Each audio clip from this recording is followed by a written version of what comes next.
우리 함께 말씀 보도록 하겠습니다. 이 시간 함께 보실 말씀 우리 에베소서 4장 우리 28절 말씀입니다. 신약성경 314페이지 에베소서 4장 우리 28절 말씀을 우리가 이 시간 함께 보도록 하겠습니다.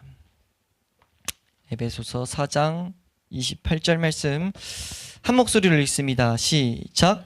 도둑질하는 자는 다시 도둑질하지 말고 돌이켜 가난한 자에게 구제할 수 있도록 자기 손으로 수고하여 선한 일을 하라. 아멘. 예, 우리가 오늘은 에베소서 우리 4장 28절 통해서 주시는 메시지를 살펴보도록 하겠습니다.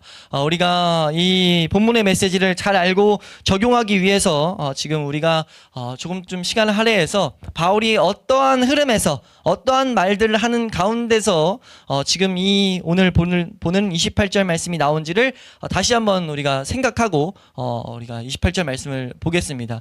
다시 한번 개요를 좀 잡고 넘어간다는 것인데, 이것이 왜 중요하냐면은 이 앞에 있는 내용이 되지 않고서 이 뒤에 내용을 아무리 우리가 적용시켜도 아무것도 아니게 돼버리기 때문이에요. 다시 한번 말해서 앞에 있는 내용을 정확하게 적용하지 못하고 뒤에 있는 내용을 적용을 한다면 그건 아무것도 되지 않는다는 거죠.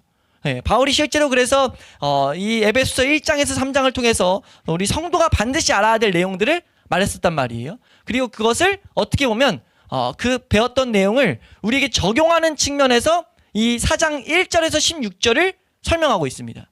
그러니까 우리가 지금 보고 있는 에베소서 4장 1절에서 이 16절 말씀은 앞에 있었던 내용들을 우리에게 적용하는 측면을 좀 우리에게 가르치고 있어요. 네, 한번 따라할까요? 말씀은 적용해야 된다. 네, 그 적용에 있어서 가장 중요한 부분이 무엇이냐라고 했을 때 우리에게 우리 신앙생활에 가장 중요한 것과 같는데 우리가 속사람을 강건하게 해야 된다는 거죠. 한번 따라할까요? 속사람을 강건하게 해야 된다. 그게 이제 우리가 좀 이따도 이제 살짝 언급하겠지만 이 바로 위에 있었던 본문 22절에서 24절에 새 사람을 입은 사람, 이런 표현을 쓰거든요.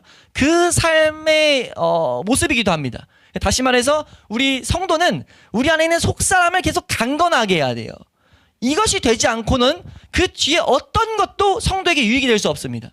자, 이 말씀을 이걸 이 시작 부분을 설명드리려고 이제 정리하면서 생각이 그냥 나는 게, 이 생각을 이렇게 설명을 드리면 우리가 좀 이게 무슨 말인지 잘 적용시킬 수 있겠다라고 생각한 게, 우리가 이 육체의 자람을 생각해 봤을 때 지금 이 중요성을 우리는 좀 더 발견할 수 있거든요.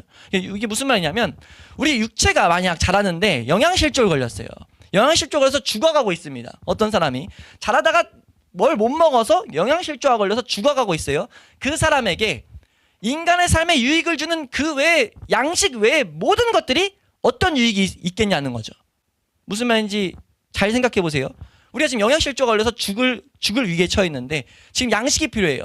우리 인간의 삶에 유익을 주는 여러 가지가 있잖아요. 양식도 있고 뭐 돈도 있고 친구도 있고 즐거움도 있고 수많은 우리 삶 가운데 유익된 게 있다고요. 인간의 삶을 유익되게 하는 것. 근데 그중에 그 사람이 삶 가운데 생명에 직결된, 먹지 못해서 생명에 직결된 일이 생겼습니다.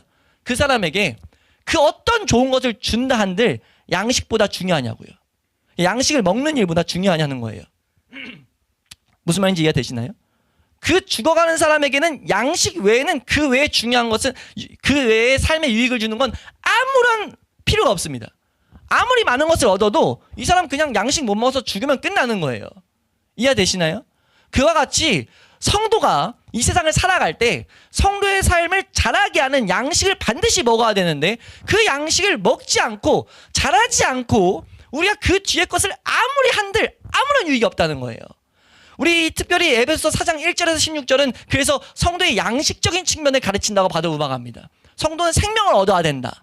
그 생명을 얻지 않고, 특히 17절부터 이 뒤에 에베소서 마지막 다 뒤에는 이제 실천적인 어떻게 살아야 되는지에 대한 모습들이 계속 나오는 건데, 그 살아야 되는 것 아무리 배워도, 그러니까 성도가 뭐 선교를 한다던가 우리가 기도 생활 많이 하고 뭐 별의별 참 종교인처럼 살아가도요, 그 가운데 생명이 없다면 아무 소용이 없다는 거죠.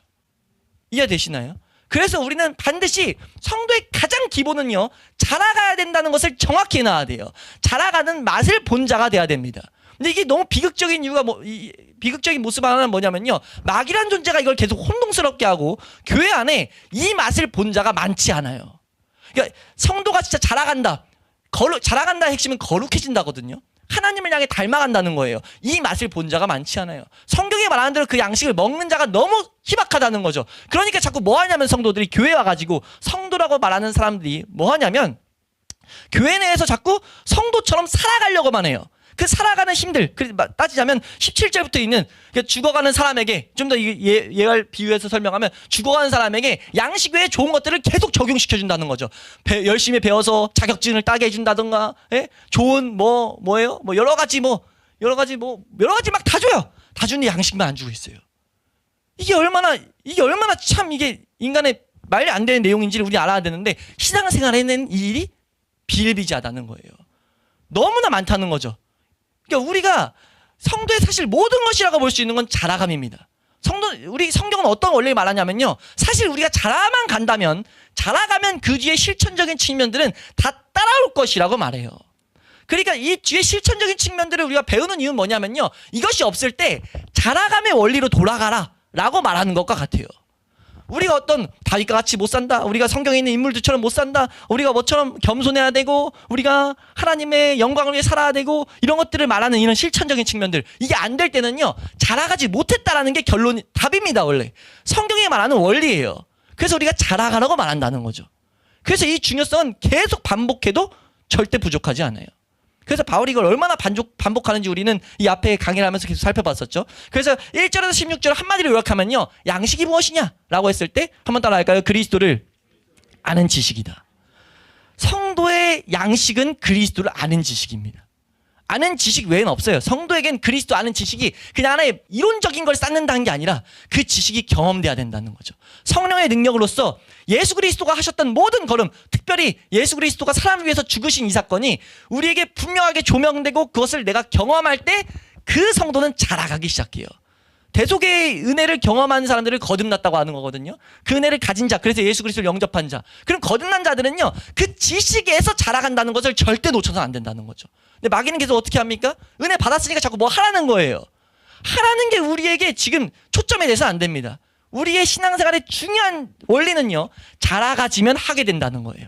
하지 못하는 건 내가 지금 못 자라고 있다는 겁니다. 이걸 성경이 얼마나 강조하는지를 몰라요. 우리 예수 그리스도가 우리의 양식이라고 성경이 계속 못 박는 것부터 한번 시작해 보시면 우리 요한복음 6장 35절 말씀입니다. 요한복음 6장 35절 말씀. 우리 성도의 양식이다 라고 성경에 분명하게 선언하는 구절 중에 하나인데요. 함께 읽습니다. 시작. 예수께서 이르시되 나는 생명의 떡이니 내게 오는 자는 결코 줄이지 아니할 터이요 나를 믿는 자는 영원히 목마르지 아니하리라. 예수님께서 오셔서 직접 하신 말씀이 뭐냐면 나는 생명의 떡이라고 말해요. 내가 양식이라고 말한다고요. 날 먹으라고 계속 말한다는 거예요. 이게 어떤 의미냐라고 했을 때 우리 예배서 표현으로는 20절 21절 말씀 보면은 예수 그리스도를 이같이 배우지 않았다라는 이런 표현이 나오거든요. 우리 그 표현 때 한번 설명을 드렸어요. 그것은 경험적인 측면을 분명하게 우리에게 가르치고 있다고. 그 아는 지식을 제대로 배우면 우리의 삶은 바뀔 수밖에 없다라는 걸 말하고 있다는 거예요. 이 원리가 우리에게 너무나 중요하다는 것을 놓치지 않을 수 있길 축원합니다. 성도에게 필요한 건 양식이에요. 성도가 자랄 때까지 오직 하나님의 손길만 바라보며 하나님의 나라가 삶의 기준이고 하나님을 기업으로 그 기업으로서 그 사람의 삶에 정확히 방향 설정될 때까지. 다시 한번요. 자라갔다는 의미를 지금 설명드린 거거든요. 성도가 자라간 게 그럼 뭔데? 좀 성숙했다는 게 뭔데? 성도로서 성숙해서 힘을 얻었다는 게 뭔데? 라고 했을 때는요. 거룩이 우리 삶 가운데 소망이 되는 거예요. 이건 우리 죄된 인간에게 나올 수 없는 측면이거든요. 우리는 이 세상을 향해 나아가지 하나님을 닮아가는 걸 사실 관심 갖고 싶어 하지 않아요. 성도라 한들. 참된 자라간 성도는요. 하나님이 정말 기업으로 더욱더 보이는 겁니다. 하나님 나라가 더욱더 보이는 거예요. 그런 삶이 실제로 일어나고 있어야 된다는 거죠. 그 삶까지 우리는 뭐 해야 되는 거예요? 그리스도를 양식 삼아 계속 그리스도를 먹어야 되는 거예요. 그리스도 아는 지식이 우리 가운데 충만해지기, 그 일에 교회는 하나가 돼야 됩니다. 교회는 그리스도 아는 일에 하나가 돼야 돼요. 왜요? 이것이 하나님 정하신 성도의 길이기 때문입니다. 이걸 우선 이 1절에서 16절에서 계속 가르쳤죠. 그래서 우리 13, 14절 말씀 한번 보시면요. 이 앞에 있는 내용의 핵심인 13, 14절 말씀 함께 읽도록 하겠습니다. 13, 14절 시작. 우리가 다 하나님의 아들을 믿는 것과 아는 일에 하나가 되어 온전한 사람을 이루어 그리스도의 장성한 분량이 충만한 데까지 이르리니 이는 우리가 이제부터 어린아이가 되지 아니하여 사람의 속임수와 간사한 유혹에 빠져 온갖 교훈의 풍조에 밀려 요동하지 않게 하려 함이라. 아멘. 이 본문 때 말씀드렸어요. 우리가 어린아이와 같이 되지 아니하려고 한다. 이게 지금 무슨 말입니까? 어린아이와 같이 되고 있을 수 있다는 거예요. 그러니까 육체와는 다릅니다. 우리의 신앙은요, 안 자라버릴 수 있어요. 이게 비극이거든요. 정말 오래 신앙생활 30년, 40년, 50년 죽을 때까지 신앙생활 해도요, 신앙이 안 자랄 수 있습니다. 우린 이 점을 두렵게 여겨야 돼요. 우리로 하여금 계속 뭐예요? 마귀가 우리 이 세상 풍조가 이 세상 거짓 가르침들이 계속 우리를 속여가지고 뭐 하라고 하는 순간 양식을 안 먹었는데 어떻게 자라갑니까? 생명이 없어서 영양실조 걸린 사람들이 아무리 자격증 갖다 주고 재밌는 거 많이 해준다고 해서 그 사람이 회복됩니까? 회복 안 된다는 거예요. 우리는 이 개념을 분명하게 알 수 있길 축원합니다. 우리 이 부분을 좀만 더 설명하고 이제 본문 들어가면요. 우리 히브리서 말씀에서 이걸 정말 강조하는데 히브리서 우리 5장 12, 13절 말씀입니다. 히브리서 5장 12, 13절 말씀. 이것이 너무 중요하기 때문에 우리 좀 더 살펴보고 가겠습니다. 5장 12, 13절 말씀. 함께 읽습니다. 시작. 때가 오래되었으므로 너희가 마땅히 선생이 되었을 터인데 너희가 다시 하나님의 말씀의 초보에 대하여 누구에게서 가르침을 받아야 할 처지이니 단단한 음식은 못 먹고 젖이나 먹어야 할 자가 되었도다. 이는 젖을 먹는 자마다 어린아이니 의의 말씀을 경험하지 못한 자요. 네, 지금 여기서 말하는 히브리서 저자가 말하는 게 뭐냐면 12절 말씀 보면 여기서 이 말씀이 하나님 말씀의 초보라고 해가지고 우리가 이걸 너무 막연하게 그냥 깊이 말씀을 연구하지 않고 막연하게 이건 그냥 우리가 초창기에 있어 다 지나가는 것 이런 식으로 생각해버리게 되는 경우가 종종 있는데 이건 지금 그런 개념이 아니에요. 초보란 단어 자체의 의미가 아닙니다. 이 초보란 단어는 두 가지 단어로 쓰였거든요. 어떤 단어가 쓰였냐면 출발, 태초, 우리 시작점 이런 단어 하나와 그리고 두 번째 단어는 기본 원리예요. 그러니까 하나님 말씀의 시작, 출발의 기본 원리 이런 식입니다. 그러니까 이 말씀도 그냥 우리가 보통 보는 하나님이 말하는 로고스 이런 게 아니라 하나님의 선언들입니다. 하나님의 계시 이런 것의 처음, 이것의 기본 원리, 하나님이 사람들에게 준 우리에게 말씀하고자 하는 그 기본 원리 이게 뭐냐라고 했을 때 그게 뭡니까? 예수 그리스도입니다.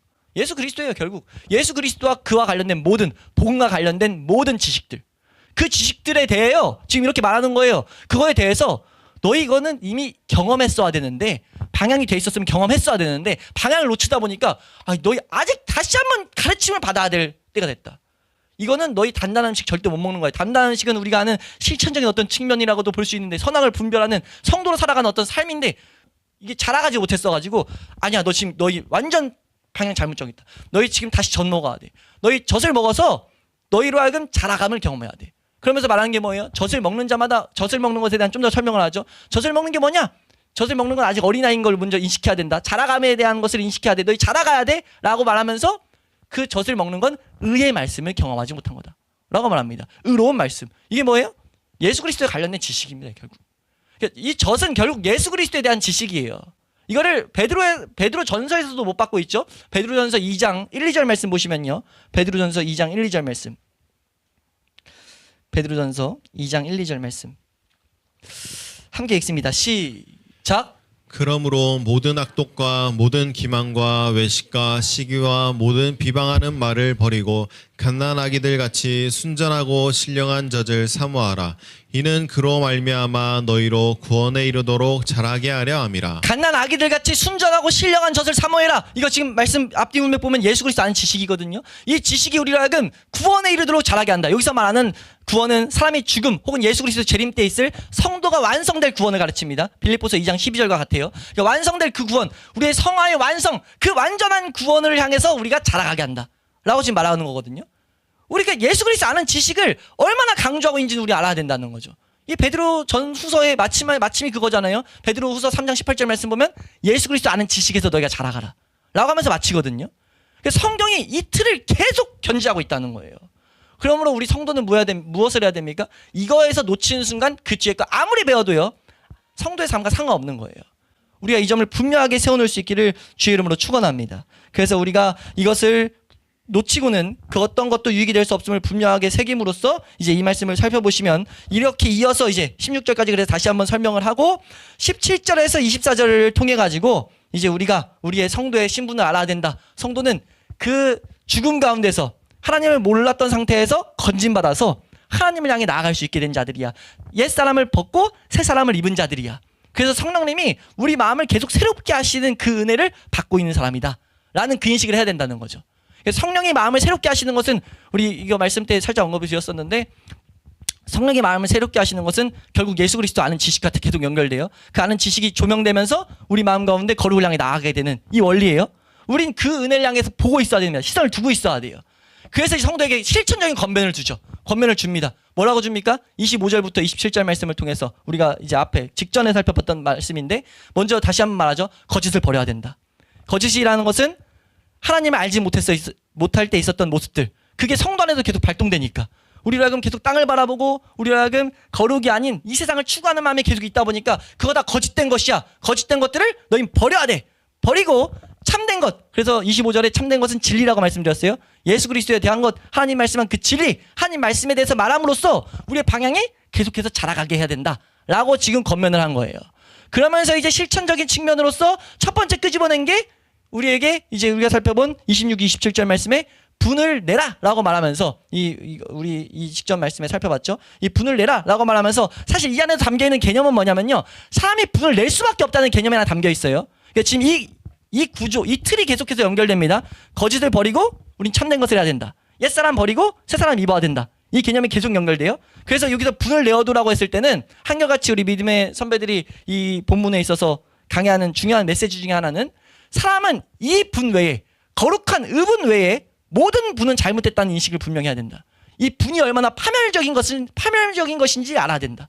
사람이 분을 계속 안 내는 사람이 없는데, 성도 안에도 분이 나는데 계속 이 분이 의분 외에는 모든 분들은 사람을 파멸로 이끌어요. 성경에 분에 대한 경고가 얼마나 많은지 몰라요. 그래서 예수님 말씀하셨죠. 미워하는 것 바로 뭐예요? 노하는 것? 사람을 죽이는 것과 연결시켜버린다고요. 노하는 마음 품었어? 너 사실 그거 다 살인죄야. 하나님의 어떤 일반적인 보호하심 때문에 살인까지 안 간 거지, 상황만 맞으면 우린 다 살인죄를 저지를 수 있는 상태인 것을 성경은 계속 우리 마음을 들춰낸다는 거죠. 예, 그럼으로써 우리가 그것을 버리고, 거짓된 것, 그 분노를 버리고, 분노를 통제하는 방법이 뭡니까? 통제하는 방법이 의분, 죄에 대한 분노를 정확히 가져라 라고 지금 26, 27절에서 말한 거예요. 이해되시나요? 여기까지 말하고 나서 이어서 지금 오늘 말씀이 이렇게 이어지는 겁니다. 그래서 오늘 말씀에서는 도둑질에 대한 내용이 나오는데, 이것을 바탕으로 우리가 오늘 말씀을 봐야 이 말씀이 바울이 말하는 의도대로, 성령님께서, 하나님께서 말씀한 의도대로 우리에게 올바로 적용된다는 것을 잘 기억할 수 있길 소망합니다. 우리가 이제 본문을 하나씩 살펴볼 텐데, 이 본문이 지금 28절이 세 부분으로 나뉠 수 있다는 것을 먼저 우리는 좀 보고, 세 가지를 하나씩 보도록 할게요. 그래서 세 부분을 좀 설명드리면, 원어 그대로 직역하면요, 이 본문 28절 말씀은요, 첫째는 도둑질하는 자는 다시 도둑질하지 말고 라는 부분이 나오고, 두 번째는 수고하여 자기 손으로 선한 일을 하라 라는 부분이 나옵니다. 그리고 셋째는 이는 필요한 자에게 나눠줄 것이 있게 하려 합니다 라고 말해요. 그래서 여기서 가난한 자라기보다는 단어가 가난한 자라는 단어가 안 쓰이고 필요로 하는 자, 뭔가 필요로 하는 자. 그러니까 가난한 자라고 하면 가난한 자들만 찾아갈 수 있는데 그게 아니에요. 필요가 있는 자들에게 그냥 다 도와줄 수 있도록, 나눠줄 수 있도록 하라. 지금 이런 권면을 하고 있습니다. 그래서 우리가 이것을 하나씩 살펴보면, 첫 번째로 본문의 첫 번째 부분의 메시지를 보면, 우리가 도둑질하는 자는 도둑질하지 말라라는 말하는데, 첫 번째 있는 표현 도둑질하는 자에 대한 이 표현이 무엇을 가르치는가라고 했을 때, 옛사람의 행위를 완전히 버리라는 표현이에요. 이 단어 하나 안에 도둑질하는 자는, 이 표현 안에 옛사람의 행위를 버려라, 성도에게 지금 말하는 것을 우리는 분명히 알아야 됩니다. 이 도둑질하는 자라는 표현이 단 어떤 삶 가운데 도둑질했던 그런 과거 일을 말하는 게 아니에요. 현재 진행형과 어떤 습관적인 그런 것을 가르치는 형태가 쓰였거든요. 그러니까 우리가 습관적으로 계속 도둑질하고 있는 자, 너희 계속 도둑질하고 있어, 다 도둑질하고 있어, 지금 도둑질을 계속 하고 있는 자들, 이런 것을 가르치고 있다는 거죠. 그러니까 이거는 성도들에게도 계속 도둑질하는 모습이 나타나고 있다라는 것을 분명하게 가르치고 있습니다. 그러니까 이거는 잘못을 했던 특수한 한두 명을 가르치는 게 아니고 성도의 삶의 일반적인 특징이에요. 이건 성경의 가르침이기도 하거든요. 성경의 핵심적인 사람에 대한 진단이 모든 사람이 타락한 이후에 도둑질하고 있다. 그래서 이 도둑질하는 개념에 대해서는 우리가 이 뒤에 표현을 통해서 우리가 좀 더 보게 될 텐데, 이 앞에만 좀 더 설명하면, 그러니까 지금 단순히 한번 도둑질한 사람이 아니라 도둑질을 습관적으로 삼고 계속해서 행하고 있는 사람, 혹은 그런 유혹에 놓인 모든 사람을 지금 가리키고 있는 표현. 이것을 우리가 염두하면서 두 번째 이제 이어지는 말씀이, 그런 사람들은 다시 도둑질하지 말라라고 지금 명령하고 있다는 거죠. 그래서 이 말씀을 통해서 새 사람을 입은 성도, 만약 너희가 성도로 살아간다면 이 거짓된 것을 버려야 된다라고 지금 바울이 명령하고 있다는 겁니다. 그래서 여기서 우리가 떠올려야 될 것, 뭐가 도둑질이길래 이렇게 지금 모든 사람에 해당되는가라고 했을 때는 사실 이거는 십계명의 제 8계명에 해당되는데, 우리 맨날 앞에서 읽는 그 십계명 8계명에 해당되는데, 8계명에 대한 강해 때 좀 다뤘었어요. 이 도둑질의 범위가 얼마나 큰지. 그러니까 도둑질이라는 것이 우리가 막연하게 남의 것을 이게 법적으로 훔쳐가지고 가져간 것, 이렇게만 막연하게 생각하는데, 성경에 말하는 도둑질은 그 정도가 아니죠. 도둑질의 내용이 법적으로는 제재를 못하지만 그 외의 모든 남의 유익을 조금이라도 뺏어간 모든 것들을 다 도둑질의 범주 안에 넣어버려요. 사람이 얼마나 이 도둑질의 죄 가운데 놓여 있는지를 성경은 계속해서 디테일하게 가르칩니다. 그래서 몇 가지만 좀 예를 들면은, 이 폭넓은 이 도둑질에 있는 모습들을 좀 설명드리면, 사업에서 부정한 어떤 자그마한 부적을 저질러서 이익을 취하는 것. 그래서 우리 구약 말씀 보면은 거짓된 저울을 좀 속여가지고 좀 더 받는 것, 이런 거 다 도둑질에 포함된다고 말하거든요. 그리고 이거 우리가 십계명 강의 때도 봤지만, 업무 시간에 마땅한 할 일이 어느 정도 있는데도 이렇게 위에 있는 사람들의 눈을 피해가지고 그 업무 시간을 빼돌리는 거, 이거 다 도둑질이라는 거죠. 최선을 다해서 그 회사의 이익을 위해서 나아가지 않는 것 다 도둑질이라는 거예요. 그리고 세금을 탈루하는 일이라든지, 우리가 이거는 요즘 시대에 적용하는 목사님들은 온라인상에서 불법 복제로, 파일 불법 복제로 가져가는 것 다 도둑질. 그리고 남의 저작물 가져가는 것 도둑질. 그리고 심지어 남의 중상명예 모략해가지고 명예를 조금씩 깎아내리는 거, 남을 깎아내리고 날 세우는 거, 이게 다 도둑질. 이런 식으로 도둑질의 범위들을 설명한다는 거죠. 그러니까 이건 도둑질이 남에게 해당하는 건데, 성경이 도둑질을 말할 땐 남에게뿐만 아니라 나에게 있어서 도둑질한다고도 말해요. 그러니까 내가 과도한 돈을 내가 빌려줄 수 없는 상황인데 과도하게 돈을 빌려준다든지, 이런 것도 다 나와 내 가족들에 있는 걸 뺏어간다. 그리고 내 시간을 도둑질한다 해서 우리가 과도한 오락을 한다, 우리가 게으름에 빠져버린다, 다 도둑질이라는 거예요. 우리의 시간들을 내 시간을 내 거라고 착각해서 내 시간을 뺏어가고 있다는 거죠. 그리고 또 하나의 도둑질의 모습이 하나님에 대한 도둑질. 이런 것으로 성경이 도둑질에 대한 것들을 세밀하게 해가지고 폭넓게 도둑질이 얼마나 많은지를 설명하고 있어요. 이 내용들은 지금은 설명 안 드릴 거고, 우리가 십계명 강의를 우리가 참고하신다든지, 웨스트민스터 신앙고백서 해설 우리 이제 52주 그 책에 있는데 거기에 좀 상세히 기록되어 있습니다. 그런 책들 보셔서 얼마나 도둑질을 많이 다루고 있는지를 우리가 보면, 이건 성도에게 그냥 해당될 수밖에 없습니다. 성도뿐만 아니라 모든 사람에게 당연히 해당되고, 성도 안에도 해당되고 있다는 거죠. 그래서 그 표현을 가져다가, 이거 너희 하고 계속 습관적으로 하고 있으니까 이거 거짓된 거니까 더 이상 남겨두면 안 돼. 성도라면 우리가 예수 그리스도 아는 지식을 통해서 어디를 향해 나아가는가 했을 때, 그 지식이 너로 하여금 예수 그리스도가 널 위해 죽었다는 것, 그리고 그 예수 그리스도가 오셔서 모든 공생애 가운데 있었던 것들을 우리가 배워나갈 때, 그것이 그냥 막연하게 지식으로 끝나는 게 아니라 이 일들이 나로 하여금 거짓 것을 벗게 했는데, 거짓 것을 납두는 것은 내가 그 아는 지식과 내 삶을 연결시키지 않는 것이다 라고 계속해서 말한다는 거죠. 그래서 아는 지식을 통해서 우리는 이 잘못된 모습을 버려야 돼요. 이것을 우리가 분명하게 세워놓을 수 있기를 축원합니다. 그래서 우리가 이 행동적인 것들은 좀 더 설명을 안 드리겠지만, 왜 바울이 도둑질하지 말라는 명령을 성경이 바울이 중요하게 다루는지 좀 더 우리가 이 부분만 드리면요, 성경과 우리 믿음의 조상들의 가르침을 보면요, 도둑질을 하게 되는 그 내면에 몇 가지 근본 원인이 있어요. 그것을 크게 딱 두 가지로 나눌 수 있는데, 근본 원인, 왜 우리가 도둑질을 하는가, 사람이 도둑질하는 원인을 성경이 진단하는데, 우리 말씀 하나 보시면 시편 78편 19절 말씀입니다. 시편 78편 19절 함께 읽습니다. 시작. 그뿐 아니라 하나님을 대적하여 말하기를, 하나님이 광야에서 식탁을 베푸실 수 있으랴. 네, 지금 이것이 하나님을 대적하여서 이스라엘 백성들이 했던 말이거든요. 그러니까 이 광야, 사막 같은 음식이 공급될 수 없는 상황 속에서 하나님이라고 한들 우리에게 음식 줄 수 있어? 라고 했을 때 하나님은 음식을 베푸셨습니까? 안 베푸셨습니까? 하나님은 그 상황 속에서도 말도 안 되게 만나를 하늘에서 내려버려가지고, 그리고 우리 메추리 떼가 와가지고 저공비행해가지고 다 잡을 수 있게 해서 고기도 먹이시고 양식 채우셨다고요? 먹일 수 있는 분이라는 걸 성경은 말했다는 거죠. 그러니까 여기서 우리가 알아야 될 것이, 왜 도둑질을 하는가, 남의 것을 왜 남의 이득을 사람이 취하는가라고 했을 때, 첫째 이유는요, 공급이 필요해서예요. 가난해서 우리가 도둑질할 수 있습니다. 가난하면 어떻게 해서든지 살아야 되기 때문에 우리가 남의 것들을 이렇게 취하는 것들이 나올 수밖에 없다는 거죠.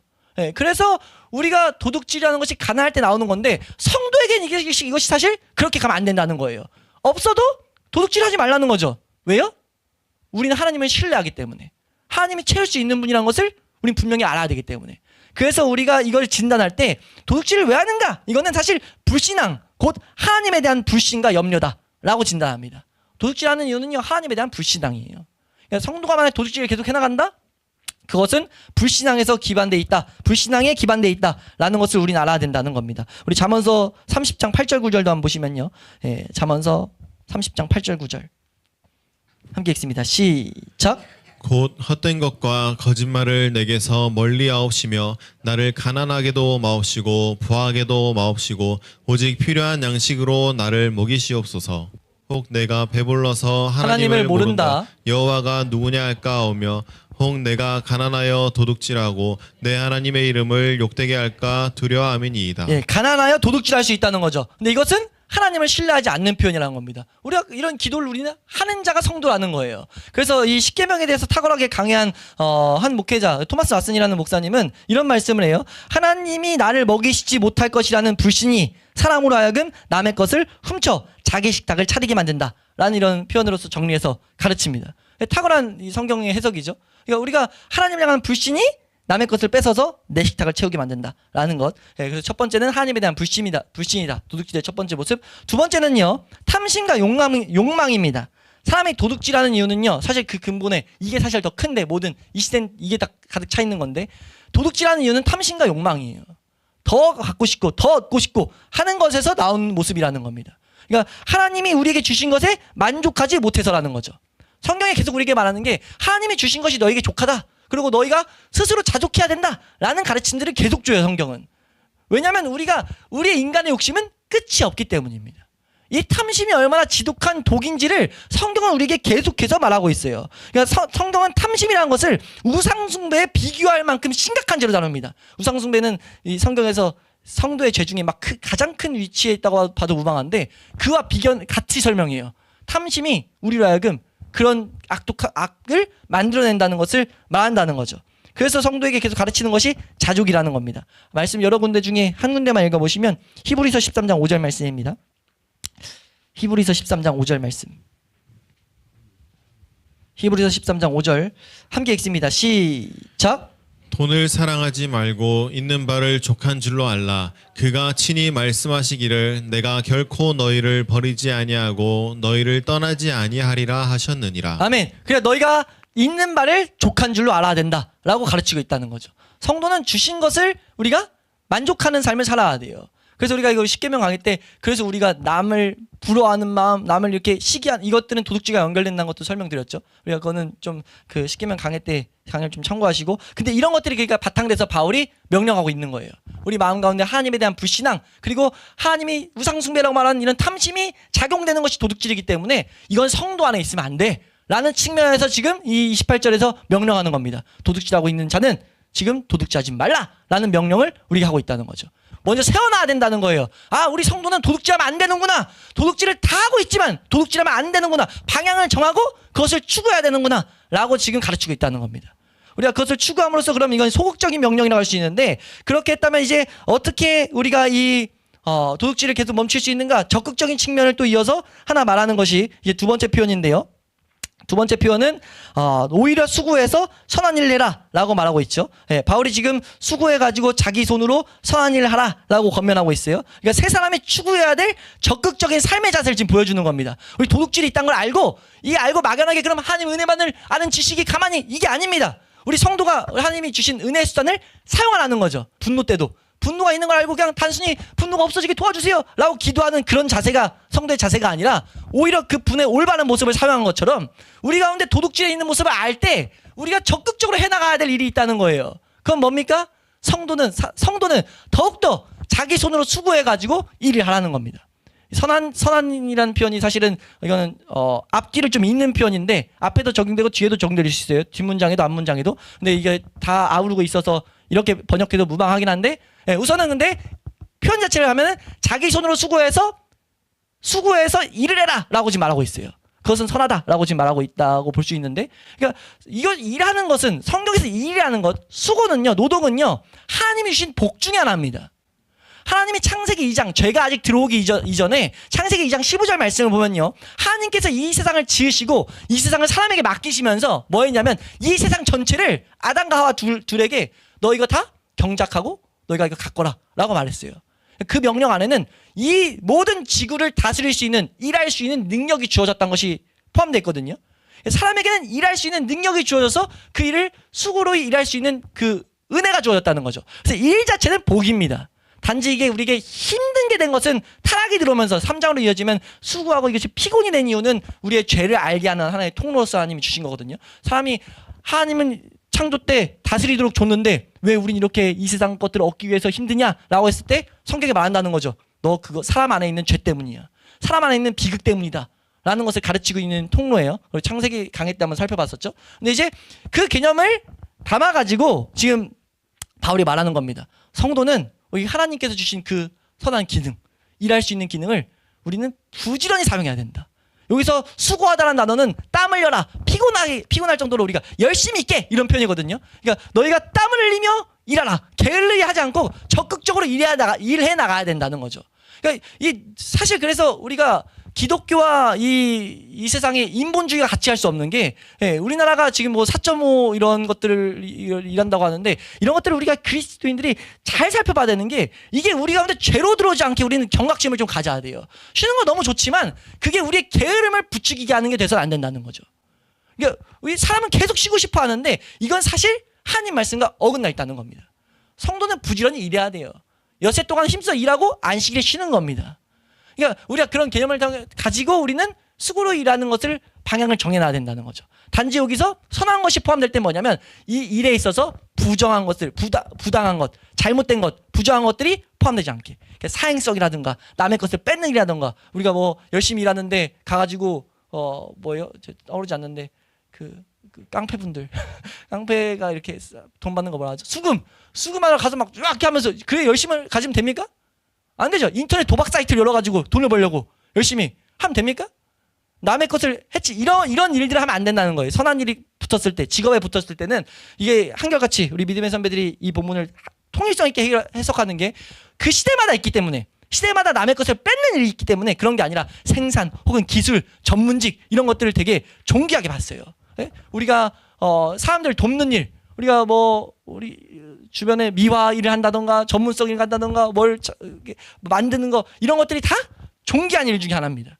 그러니까 하나님께서 주신 이게 그래서 일적 소명 이런 표현까지 쓰는데, 그러니까 이런 일들의 개념을 갖고 적극적으로 일해야 된다는 거죠. 왜요? 일하지 않으면 사람 마음에 도둑질의 마음이 싹 튼다는 거예요. 우리가 땀 흘려 흘리지 않으면, 이건 이렇게도 볼 수 있습니다. 우리가 땀 흘려 일하지 않으면요, 우리가 사치해버릴 수 있어요. 사치가 심해집니다. 지금 우리 한국에도 심한 이게 문제기도 하죠. 너무 사치하는 거. 이게 사실 우리가 힘들어서 일하면 그렇게 펑펑하지 않게 되죠. 힘들어서 우리가 곡식을 재배했는데 그 사람이 이렇게 재배한 것들을 개념을 안다면, 내가 힘들어 번 부모님의 이 돈, 내 돈을 안다면 이렇게 쓰겠습니까? 그렇지 않게 된다는 거죠. 이런 것들이 다 이어져 있는데, 그런 개념을 담고 지금 바울이 자기 손으로 수고, 그래서 자기 손으로 수고해서 일을 해라, 수고해서 일을 해라 라고 지금 권면하고 있다는 거예요. 그래서 게으름은 도둑을 만든다는 것을 우리는 분명히 알아야 되죠. 그래서 아까 그 토마스 하스 목사님이 이 표현을 연결해서 말할 때, 마귀는 빈둥거리는 사람을 고용해가지고 자기 도둑질 장사에 쓴다 라고 가르쳐요. 마귀가 계속 마귀는 도둑질하러 왔거든요. 요한복음 10장 10절 말씀 보면 마귀를 도둑질하는 자로 표현해요. 도둑질하는 자 와가지고 도둑질하고 죽이고 멸망시킨다 라는 이런 가르침을 주는데, 마귀가 도둑질할 때 어떻게 하냐면 빈둥거리는 사람들을 고용해가지고 자기 도둑질 장사에 쓴다는 거죠. 한이 못 보게 하는데 쓴다는 거예요. 예. 그래서 놀고 있는 자는 스스로 마귀에게 시험해보라고 마귀를 유혹하는 셈이다 라는 이런 표현을 씁니다. 게으름은 성도에게 있으면 안 될 일이다 라는 것들. 그래서 성도가 할 일 없이 나태해 있으면 죄의 올무에 걸리기 쉽다는 것을 우리는 분명히 알아서 바울의 권면처럼 힘써 일함으로써 악의 틈을 주지 않아야 된다는 거죠. 그래서 데살로니가 후서 3장 말씀 같은 데 보면 일하기 싫거든 먹지도 말라 이런 말씀들이 있어요. 성경에 일하기 싫거든 먹지도 마 이런 말이 있는데, 그래서 이 하나님께서 사람이 일할 수 있게 한 것은 이거는 은혜구나, 하나님께서 주신 하나의 사명이구나 라고 우리가 생각해야 되는 것이 성도의 모습이라는 겁니다. 그래서 이렇게 했을 때 우리가 도둑질하지 않게 된다라고 지금 말하고 있어요. 근데 거기서 끝나지 않고 이 본문의 가르침은 거기서 끝나지 않고 세 번째 문장을 읽고 있죠.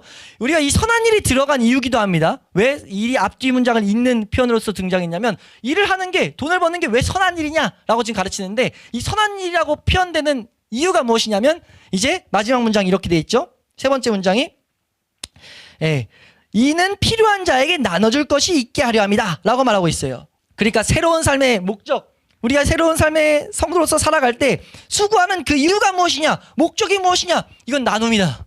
나눔이고 사랑을 베푸는 거다 라고 지금 가르치고 있다는 거죠. 그러니까 우리가 성도가 열심히 일하라고 바울이 가르쳤는데, 강조했는데 일하는 목적이 무엇이냐, 베풀라고, 필요한 자에게 주려고 라고 지금 말하고 있다는 거죠. 완전히 이 세상 가치관과 반하고 있는 내용들을 성도에게 지금 제시하고 있는 겁니다.